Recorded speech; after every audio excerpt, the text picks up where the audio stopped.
Finally আসতে পারলে বলো। আরে আমার সুইট হার্টকে আমি কথা দিয়েছি আমি না এসে থাকতে পারি, আমি একটু কাজে আটকে গেছিলাম।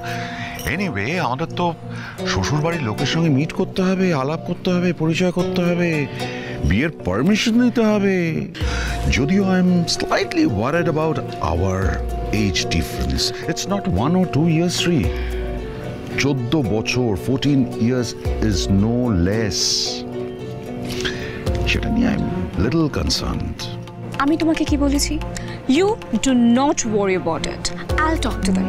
আমি ওদের সঙ্গে কথা বলবো, আমি ওদেরকে বোঝাবো যে ভালোবাসায় বয়সটা একেবারে ম্যাটার করে না। আমি যার সঙ্গে সুখে থাকবো তার সাথেই আমি সারাটা জীবন কাটাবো। চলো কাম।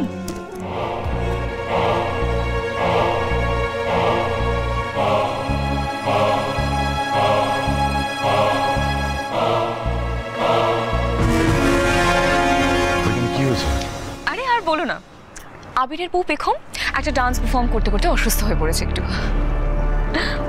ওখানে কি যাওয়া ঠিক হবে এখন? আরে কেন যাওয়া ঠিক হবে না? Now she is alright, you come now, let's go, come. একটা সেকেন্ড ফোন এসছে, I just take this call. হ্যাঁ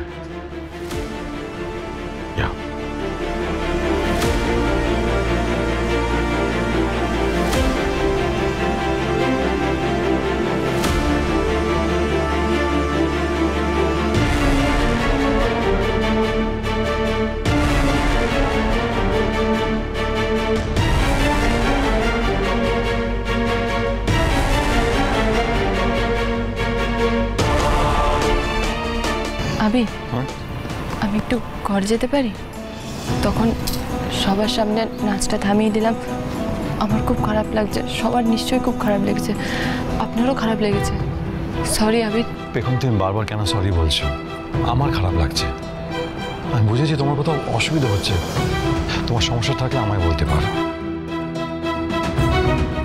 আমার কেন জানি না সাফোকেশন হচ্ছে, যদি একটু ঘরে যেতে পারতাম ভালো হতো। ঠিক আছে চলো, আমি তোমাকে ঘরে নিয়ে যাচ্ছি।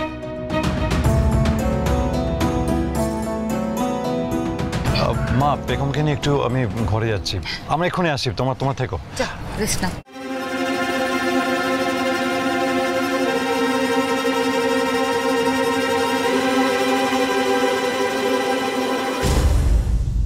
দেখেছো দিদি ভাই, এতগুলো গেস্টকে ফেলে রেখে কেমন চলে গেল?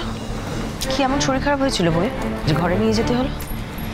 বিয়ের 2 দিনের মধ্যে আমার ছেলেটা কেমন বদলে গেল দেখো। বড় মা বুঝতে পারছো তো এরপরে তোমার ছেলের অবস্থাটা কি হবে? বউয়ের কথায় উঠবে আর বসবে। সোম থেকে রবি প্রতিদিন সন্ধ্যে 7:30টায় স্টার জলসায় ও ডিজনি প্লাস হটস্টারে।